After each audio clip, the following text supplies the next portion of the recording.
Certaines paroles prononcées par Jésus sont pour le moins étonnantes. Tenez, par exemple, dans l'évangile de Jean, Jésus dit « Je suis la lumière du monde.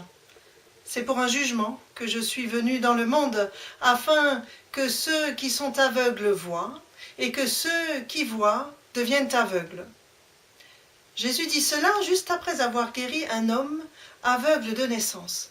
Mais cette guérison ne réjouit personne. Au contraire, elle provoque une polémique intense.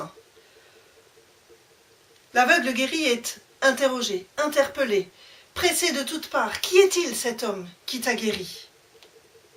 Pour l'aveugle guéri, cela ne fait aucun doute. C'est un prophète. Mais pour les pharisiens, pour les religieux, c'est impossible. Nous, disent-ils, nous savons que cet homme est un pécheur. Nous savons qu'il n'a rien à voir avec Dieu. D'ailleurs, nous ne savons même pas d'où il est.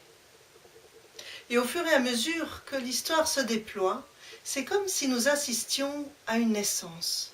L'homme qui est né aveugle devient un homme qui voit, et finalement un homme qui croit, c'est-à-dire un homme qui met sa confiance en Jésus, la lumière du monde. Les pharisiens, les religieux, eux, au contraire, c'est comme s'ils s'enfonçaient toujours un peu plus dans l'obscurité et dans l'aveuglement. Eux, ils savent qui est Dieu, ils savent où sont leurs certitudes. Ils sont incapables d'accueillir Jésus et sa lumière. Alors cette histoire, elle est comme une invitation à nous mettre à la suite de cet homme aveugle de naissance, à être des hommes et des femmes qui se dépouillent de toutes leurs certitudes pour s'ouvrir à la foi, à la confiance, pour accueillir Jésus, sa parole, la lumière du monde.